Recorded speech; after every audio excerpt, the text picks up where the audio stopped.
चलिए शुरू करते हैं व्हाट्सअप डाउट क्लास 1। आप जो है वो बाबू सारा का सारा क्वेश्चन व्हाट्सअप पर ही आया है, ठीक है। आज जो है सारा का सारा क्वेश्चन हमारे मेरे नंबर पर जो आप लोगों को हम बोल रहे हैं कि इस नंबर पर आप लोग क्वेश्चन सेंड कर सकते हैं। एक बार हम फिर से बोल दें कि आप लोग जो है इस नंबर पर इस नंबर पर अपना प्रॉब्लम रीजनिंग से संबंधित समस्या जो भी क्वेश्चन होगा वो आप लोग इस नंबर पर भेज सकते हैं और उसका सॉल्यूशन यहां पर इस क्लास में होगा। तो आज जो है सारा का सारा क्वेश्चन आपका व्हाट्सएप का ही है। जो भी विद्यार्थी क्वेश्चन भेजे हैं उसी का ये सारा का सारा प्रॉब्लम है और हम लोग अभी देखेंगे इसमें क्या क्या क्वेश्चन का प्रॉब्लम आता है नहीं आता। चलिए आप लोगों को टाइमिंग दिया जा रहा है इस क्वेश्चन को बनाने के लिए। इस क्वेश्चन को बनाने के लिए आपके पास टाइमिंग है, तो चलिए देखते हैं कौन कौन स्टूडेंट इस क्वेश्चन को बनाता है। एक बार कोशिश कीजिए, बहुत अच्छा क्वेश्चन है ये, बहुत ही अच्छा क्वेश्चन है। एक बार बनाने का कोशिश कीजिए कम से कम। देखिए इसमें क्या क्या लिखा, फ्यूल FUEL वो क्या लिखा गया, 50 लिखा गया है। FUE और L को लिखा गया है बाबू 5050। क्या क्या है इसमें तो ध्यान से अब देखेंगे हम लोग। F होता है कितने नंबर पर, 6 नंबर पर। U होता है बाबू 21 नंबर पर। E होता है 5 नंबर पर और L होता है 12 नंबर पर। सबको आप जोड़ दीजिए, कितना हो गया, 21 और 6 27, 27 और 5 32, 32 और 2 34, 34 और 10 44, 44। अब प्लस इसमें अपने मन से कर दिया गया 6, हो गया कितना तो 50, ठीक है। सभी लेटर के पोजीशन को जोड़ करके उसमें अलग से 6 जोड़ दिया गया है। यही सिचुएशन आप इसमें लागू कीजिए, कहां पर है, FARE 6 और 1 7, 7 और 18 25, 25 और 5 30, 6 अपने मन से जोड़ देना है, 30 और 6 कितना 36। आंसर हो जाएगा इसका 3636। ऑप्शन हो जाएगा C, 3 नंबर ऑप्शन, ठीक है। क्लियर है सभी लोगों का। चलिए अगले क्वेश्चन की ओर हम लोग बढ़ेंगे। अब अगला क्वेश्चन ये देखिए, ये भी जो है क्वेश्चन है आपका। इसमें देखिए हम आपको इसमें कुछ समझाना था, इसीलिए ये पूरा का पूरा फॉर्मेट हम क्वेश्चन का लाए हैं आपके लिए। ध्यान से इसको देखिए, SSC का क्वेश्चन है ये जो क्वेश्चन है बाबू, ये क्वेश्चन SSC का है और ये बहुत ही बेहतरीन क्वेश्चन है, बहुत ही बेहतरीन क्वेश्चन है। प्रिंस नाम का स्टूडेंट है जो ये भेजा है और बहुत बेहतरीन क्वेश्चन। इसमें देखिए कहा क्या, एनालॉजी का क्वेश्चन है। ये हो गया आपका एनालॉजी का क्वेश्चन, 16 7 और 37 और 28 9 और 55। इसको पहले आपको डिस्कस करना है, डील कर लेना है और उसके बाद इसमें आपको ये वाला कौन सा ऑप्शन उसका होगा वो आपको बताना है। लेकिन मुझे ये बताना जरूरी नहीं था, मेरे लिए बताना जरूरी यहां पर यह है कि आपके क्वेश्चन में क्या क्या होता है, क्वेश्चन में क्या क्या होता है। ये देखिए यहां पर क्या लिखा है, नोट दिया हुआ है, संख्याओं को उसके घटक अंकों में विभाजित किए बिना संख्याओं पर गणितीय संक्रियाएं की जानी चाहिए। उदाहरण के लिए 13 गणितीय संक्रियाएं जैसे कि जोड़ना या घटाना, गुणा करना इत्यादि 13 में किया जा सकता है। 13 को 1 और 3 में विभाजित करना और फिर 1 और 3 पर गणितीय संख्याएं करने की अनुमति नहीं है। यानी कि अगर हमको ये क्वेश्चन बनाना है तो 16 पे वर्क करना, ना कि 1 और 6 पर। अगर हमको ये क्वेश्चन बनाना 37 पर वर्क करना, ना कि 3 और 7 पर। जैसे कि हम लोग इससे पहले एनालॉजी क्लासिफिकेशन सब में इस प्रकार से जोड़ करके 7 कर देते थे, ठीक है। ये सिचुएशन यहां पर काम करने वाला नहीं है। इस क्वेश्चन में SSC का ये क्वेश्चन है और ये साफ साफ इसमें बाबू लिख दिया गया है कि ये क्रियाकलाप आपको नहीं करना है, ठीक है। तो चलिए अब हमारे पास यहाँ क्वेश्चन है और इस क्वेश्चन को हम लोग, ओहो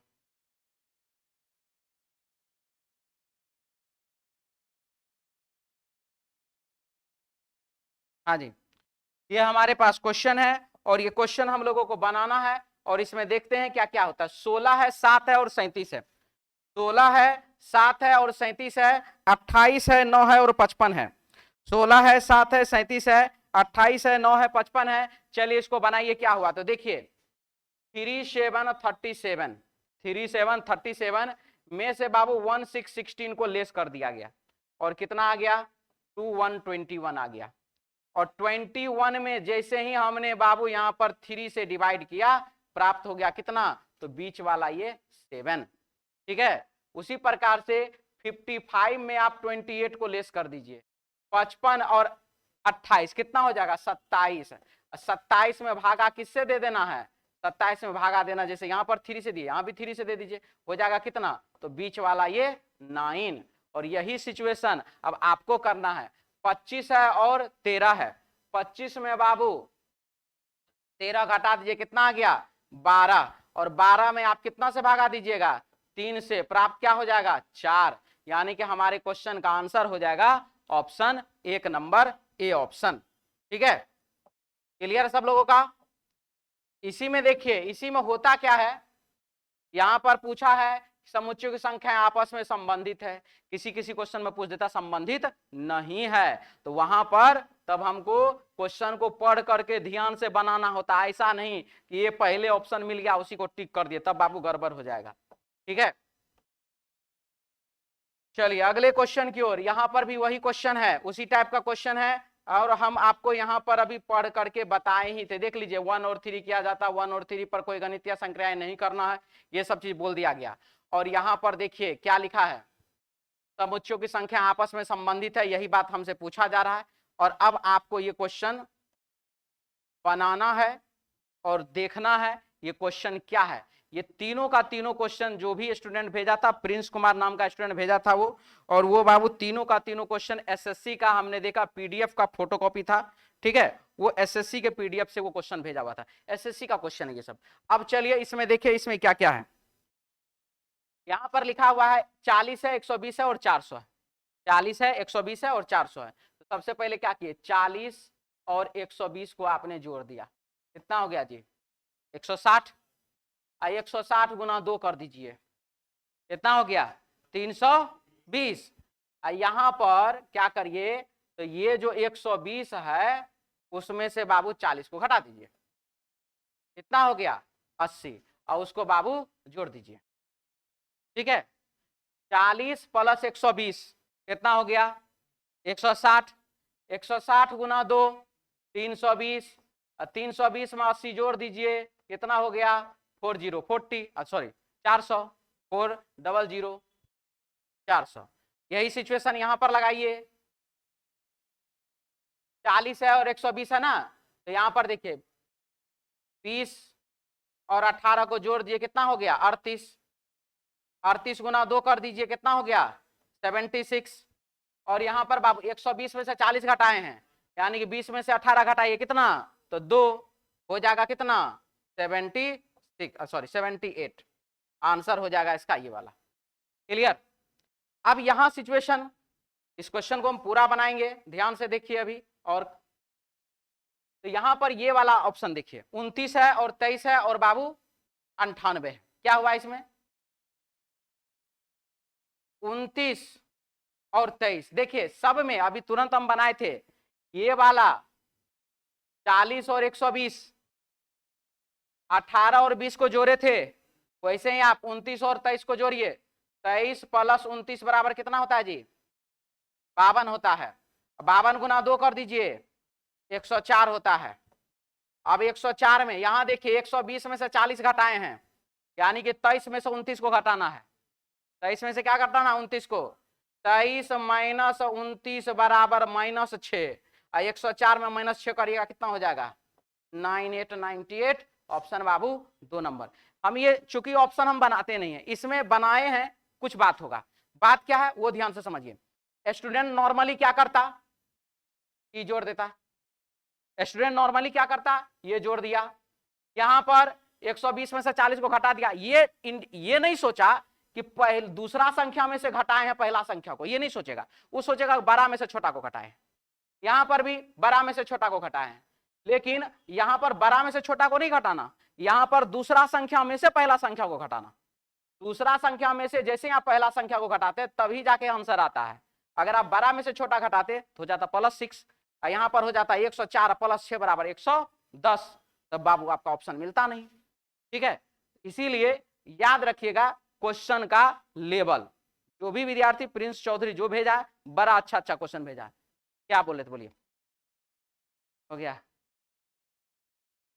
एमटीएस में था कल परसों सेम क्वेश्चन था। पैटर्न, हाँ पैटर्न हो सकता है। चलिए अगला, ये क्वेश्चन जो भेजा है ये भेजा पीयूष कुमार। देखिए क्वेश्चन में क्या लिखा है,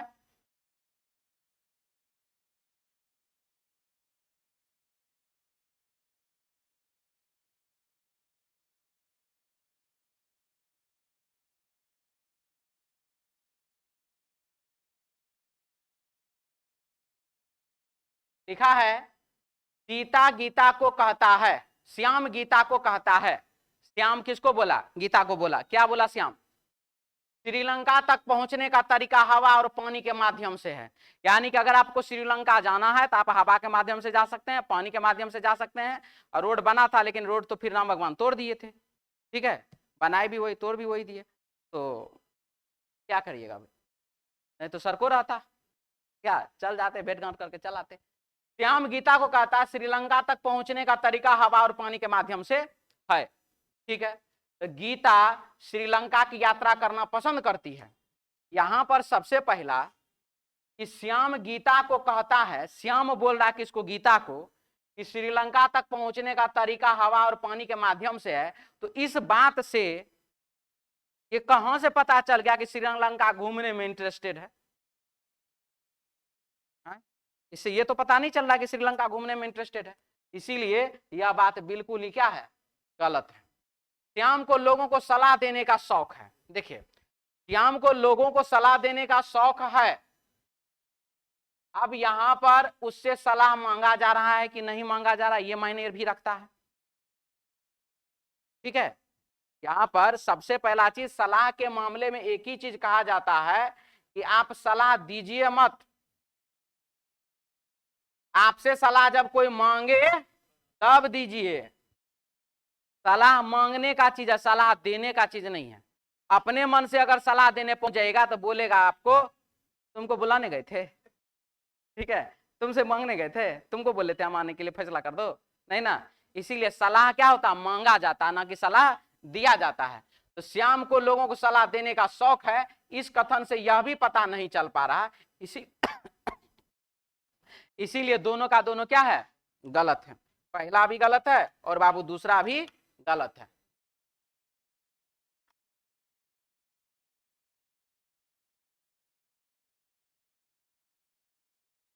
चलिए अगले क्वेश्चन की ओर बढ़ते हैं। क्वेश्चन में क्या लिखा है, ध्यान से देखिए। दिए गए प्रश्न को, यह भी पीयूष कुमार का क्वेश्चन है, दिए गए प्रश्न को ध्यान पूर्वक पढ़ें और बताएं कि इसका उत्तर। चलिए ठीक है। प्राकृतिक संख्या एक्स वाई जेड यू और भी में कौन सी सम संख्याएं हैं? देखिए प्राकृतिक संख्या का बात है, एक्स तो मैथ का क्वेश्चन पूछ दिया स्टेटमेंट समझ करके, तो मैथ तो बोलने नहीं भेजे थे। देखिए प्राकृतिक संख्याएं एक्स वाई जेड और यू और भी में से कौन सी सम संख्याएं हैं? अब कौन सा इसमें सम संख्या है ये आपको बताना है। हम समझे स्टेटमेंट का क्वेश्चन बनिए ना जाएगा। चलिए एक्स वाई जेड यू और भी में कौन सी सम संख्या है? क्या कुछ वैल्यू दिया हुआ इसका? कुछ तो दिया हुआ है नहीं। एक्स वाई जेड और यू, एक्स वाई जेड और यू और क्रमिक संख्या है। एक्स वाई जेड और यू जो है क्या है, क्रमिक संख्या है, यानी कि क्रम में है, ठीक है। अब उससे ये क्या पता चल रहा है कि कौन कौन इसमें सम होगा, कहां से शुरू हो रहा है? कोई जरूरी है?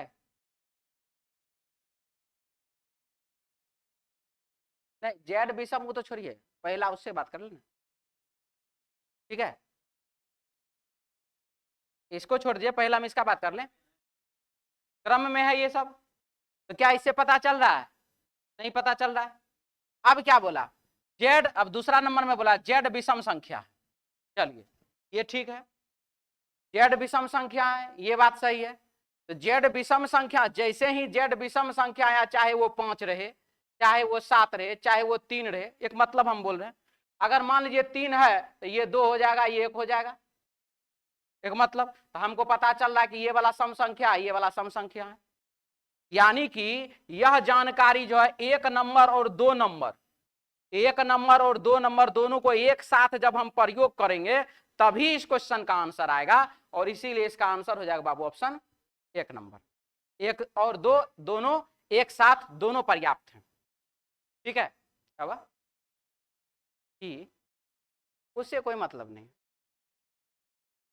क्वेश्चन ही मैथ का।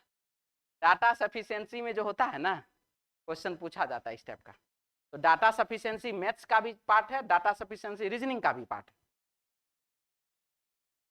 मैथ्स वाला में मैथ का क्वेश्चन रहता है, रीजनिंग वाला में रीजनिंग का रहता है।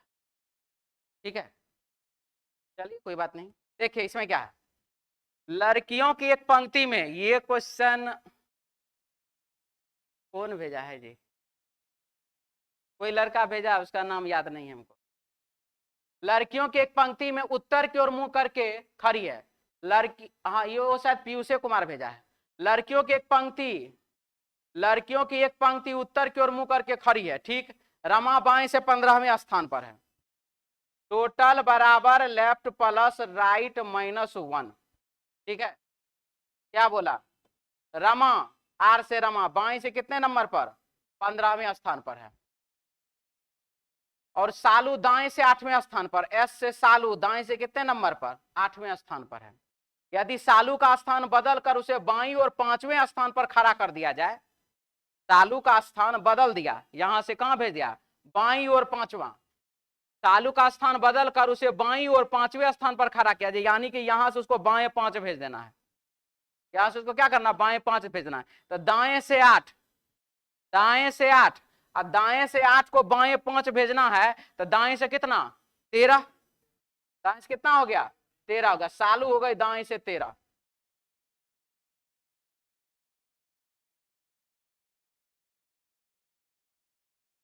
सालू हो गई दाएं से 13। यदि सालू का स्थान बदल कर उसे बाईं और 5वें स्थान पर खड़ा किया जाता है, तो वह रमा के बाईं और ठीक बगल में होगी, रमा के बाईं और ठीक बगल में, रमा बाएं से 15वें स्थान पर, और उसके बाएं ठीक बगल में यानी कि 14वें स्थान पर रमा।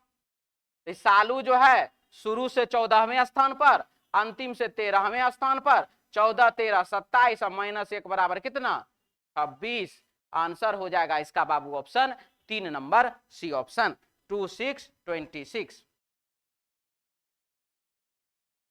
ठीक है, किसी को इसमें डाउट है, मिटा दें।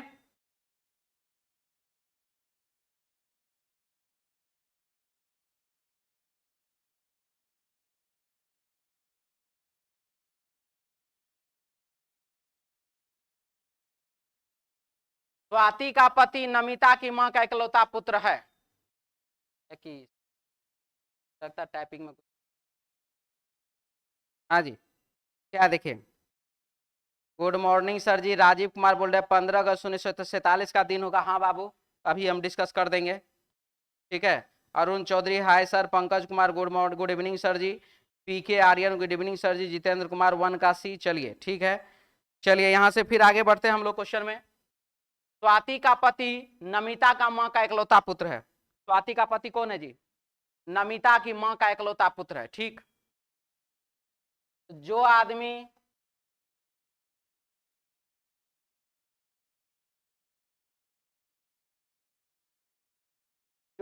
स्वाति का पति है, वो नमिता की मां का इकलौता पुत्र है, नमिता की मां का पुत्र हो गया। अब क्या है, स्वाति का भाई और नमिता का पति चचेरे भाई या ममेरे भाई हैं। जो स्वाति का भाई है वो कौन है, नमिता का पति है, सीधा भाषा, चचेरा ममेरा छोड़िए ना, बात एक ही है। स्वाति का भाई जो है नमिता का पति है, यानी कि सीधा बात है, इसके भान से वो शादी कर लिया, उसके भान से वो शादी कर लिया, ये हुआ है। तो अब यहां पर दिया गया है, अच्छा ऊपरों में लिखा हुआ है जी, दिए गए प्रश्न पर विचार करें और निर्णय लें कि प्रश्न का उत्तर देने के लिए कौन सा कथन पर्याप्त है। स्वाति नमिता से कैसे संबंधित है। ठीक है, स्वाति जो है नमिता से सिस्टर इन लॉ यानी कि भाभी या ननद के रूप में संबंधित है।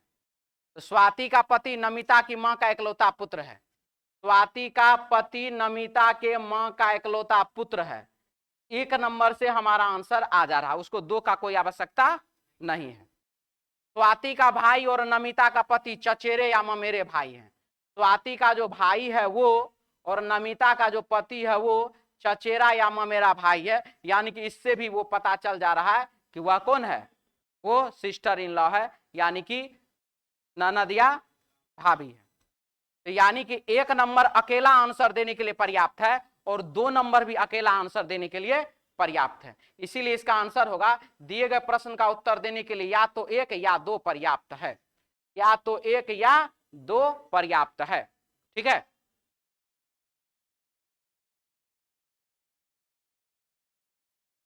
चलिए 8 नंबर क्वेश्चन में क्या है देखिए। ये क्लॉक का क्वेश्चन है, एक विद्यार्थी 3-3 को क्वेश्चन भेजा क्लॉक का। चलिए देखिए अब इसमें क्या लिख रहा है। दिल्ली के लिए बस हर 36 मिनट बाद छूटती है। दिल्ली जाना है अगर आपको तो प्रत्येक 36 मिनट पर बस जाती है। ठीक है, पूछताछ अधिकारी ने एक यात्री को बताया कि दिल्ली की बस अभी 10 मिनट पहले ही छूटी है।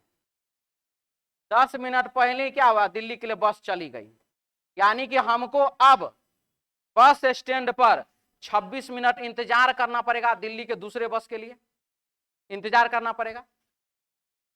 तो बोला और आगामी बस 9:35 पर जाएगी और अगला बस का जो समय है बाबू वह है 9:35। तो हम तो उससे 26 मिनट पहले ना आ चुके हैं, अगले बस पकड़ने के लिए तो हम तो 26 मिनट पहले वहां से बैठे हुए हैं। तो बताइए पूछताछ अधिकारी द्वारा यात्री को सूचना कितने बजे दी गई, तो 35 में से 26 गया तो 9, यानी कि 9 कितना मिनट पर, 9 मिनट पर।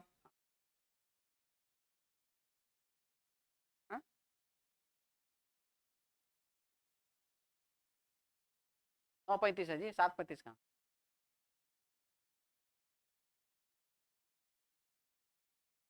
कुछ गड़बड़ा है ना, एक बार देख लेते हैं। दिल्ली के लिए बस हर 36 मिनट पर छूटती है। ठीक है, पूछताछ अधिकारी ने यात्री को बताया कि दिल्ली के लिए बस अभी 10 मिनट पहले ही छूटी है। 36 मिनट पर छूटती है और 10 मिनट पहले जा चुकी है, यानी कि 26 मिनट बचा और आगामी बस 9:35 पर है। बताइए पूछताछ अधिकारी ने सूचना कितने बजे दी, हमको लगता है यहाँ 36 का जब 35 होगा। ठीक है, वही होगा, 35 होगा, चाहे जो भी, या तो यहाँ पर 9 मिनट कर लीजिए, नहीं तो बाबू यहाँ पर 35 मिनट कर लीजिए, कहीं एक जगह ठीक करना होगा। चलिए आंसर इसी को कर लीजिए, 9:09, ऑप्शन 3 नंबर। कुछ टाइपिंग मिस्टेक हमसे भी हुआ होगा, हो सकता है। देखिए एक बात, आप लोग जो क्वेश्चन भेजते हैं ना बाबू, अब गड़बड़ा जा रहा टाइपिंगों में, थोड़ा उसको रीचेक नहीं कर पा रहे हैं। आप लोग आज क्वेश्चन भेज दीजिए, कल उसका सॉल्यूशन होता है क्या है ना, दोपहरिया में क्वेश्चन भेजता है, 2 बजे को विद्यार्थी क्वेश्चन भेजा, उसको बोला आज बता दीजिएगा, और उसको टाइपो करना है, थोड़ा हमारा खानो खाना पड़ता है, थोड़ा आरामो करते हैं और क्लासो लेना पढ़ते उड़ते भी हैं अपनों। क्या हाँ तो क्या बात, ऑनलाइन खाली पढ़ने में इजी लगता है, ऑनलाइन को पढ़ाने में बड़ा टफ काम होता है। व्हाट्सएप पर ऐसा क्वेश्चन भेजता है ना तो पतो नहीं चलेगा, यहाँ फटेगा कटेगा फूटेगा, बोलेगा कि इससे बढ़िया नहीं है, देखेंगे वही ठीक है। घनश्याम की घड़ी तेज चलती है, घनश्याम का घड़ी क्या करता है, तेज चलता है, तेज चलने दीजिए उसको। आज दोपहर को उसकी घड़ी 12 बजे, आज दोपहर को उसकी घड़ी 12 से 5 मिनट पीछे थी, यानी कि यानी कि 12 बजे जो है उसका घड़ी 5 मिनट पीछे था, यानी कि 11 बज के कितना मिनट, 55 मिनट हो रहा था। ठीक, लेकिन शाम को 7 बजे उसने पाया कि उसकी घड़ी 7:09 दर्शा रही है। शाम को 7 बजे का समय जो था वो हो गया 7:09। अब सोचिए आप पहले जो है 5 मिनट पीछे हैं, अब फिर 9 मिनट आगे हो गए, इसका मतलब यहां से यहां का जो दूरी आपने तय किया, मतलब एगो बात कह रहे हैं, पहले 500 रुपया आप कर्जा में हैं, दोपहरिया में 500 रुपया आप कर्जा में हैं, शाम में जो है आपके जेब में 900 रुपया पाया गया, इसका मतलब आपने 1400 रुपया कमाया। पहले आप 500 रुपया कर्जा तोड़े, तब ना 900 रुपया आपके जेबी में है। तो यहां पर जो -5 मिनट और यहां पर एक्स्ट्रा 9 मिनट, तो 5 मिनट को पहले घड़ी ने कवर किया, फिर ना 9 मिनट एक्स्ट्रा, यानी कि कुल मिला के कितना मिनट, 14 मिनट एक्स्ट्रा चला। कितना मिनट एक्स्ट्रा चला, 14 मिनट एक्स्ट्रा चला। जब ये 14 मिनट एक्स्ट्रा चला कितना घंटा में, 12 बजे से लेकर 7 बजे तक 7 घंटा में, 7 घंटा में 14 मिनट एक्स्ट्रा, तो 1 घंटा में 2 मिनट एक्स्ट्रा। 7 घंटा में 14 मिनट तेज चला, तो इसका मतलब हुआ कि 1 घंटा में 2 मिनट तेज चला। हमको 5 मिनट न कवर करना है, सही समय न बोल रहा है, 5 मिनट न कवर करना है, यानी कि 1 घंटा में 2 मिनट, फिर 1 घंटा में 2 मिनट, फिर आधा घंटा में 1 मिनट, यानी कि 2.5 घंटा उसको चलना है। तो 2:12 बजे में 2.5 घंटा जोड़ दीजिए, हो जाएगा बाबू 2:30 दोपहरिया वाला PM। आंसर हो जाएगा ऑप्शन 4 नंबर डी ऑप्शन। ठीक है,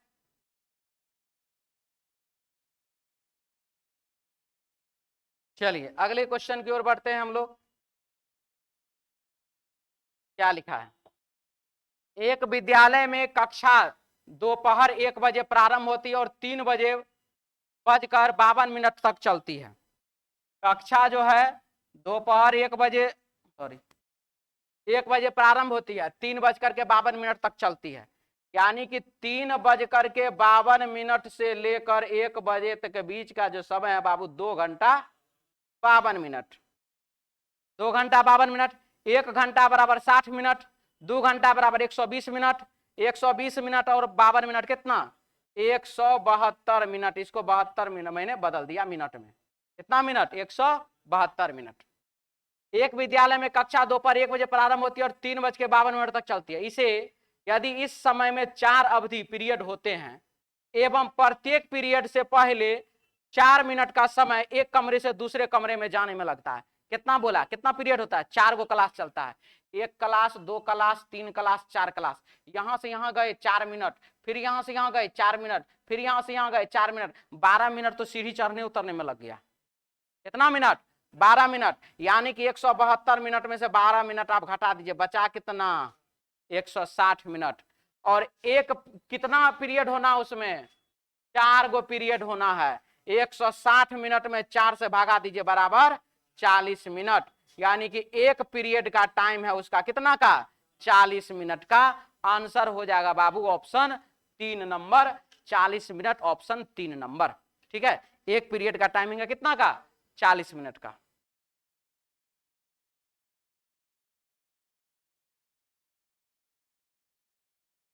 देखिए ये 2:30 बजे भेजा है क्वेश्चन। क्या लिखा है, 17 अगस्त 1947 को कौन सा दिन था। ठीक है, जैसा कि हम आप लोगों को बताए हुए हैं 2001 जीरो होता है, 2007 भी बाबू जीरो होता है, 2018 भी जीरो होता है, 2029 भी जीरो होता है, 2035 भी जीरो होता है, 2046 भी जीरो होता है। ठीक है, और यदि आप इन सभी में से 101 साल घटा देते हैं, इन सभी में से 101 वर्ष घटा देते तो वह भी जीरो ही होता है। तो यहां पर देखिए हमको जाना 1947 में, हमारे पास है 2046।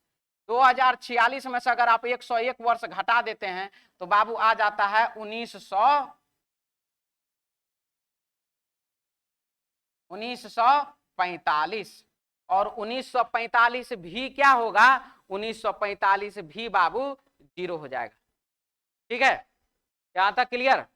चलिए अब आइए क्वेश्चन में, 17 का 17 और 1945 है बाबू जीरो, तो 1946 एक सामान्य वर्ष है, एक शेष दिन, और 1947 भी एक सामान्य वर्ष है, एक शेष दिन, यानी कुल मिला के कितना शेष दिन, 2 शेष दिन। अगस्त का कोड बच गया, आप देखिए जनवरी फरवरी मार्च अप्रैल मई और जून जुलाई अगस्त और सितंबर अक्टूबर नवंबर और दिसंबर। 12 का स्क्वायर 144, 5 का स्क्वायर 025, 6 का स्क्वायर 036, शुरू में है 12 का स्क्वायर, लास्ट में 12 का स्क्वायर प्लस 2। हमको जाना कहाँ, अगस्त में, और अगस्त का कोड आप देख लीजिए क्या है, 3 है। यहाँ पर लिख दीजिए बाबू 3। क्या हो गया, 17 3 20, 20 और 2 22, 22 में 7 से भागा दीजिए, शेषफल कितना, 1। रविवार 1, सोमवार 2, मंगलवार 3, बुधवार 4, बृहस्पतिवार 5, शुक्रवार 6, शनिवार 0, यानी कि रविवार हो गया 1। हमारे क्वेश्चन का आंसर हो जाएगा बाबू रविवार, ऑप्शन हो जाएगा 1 नंबर, ऑप्शन ए। ठीक है।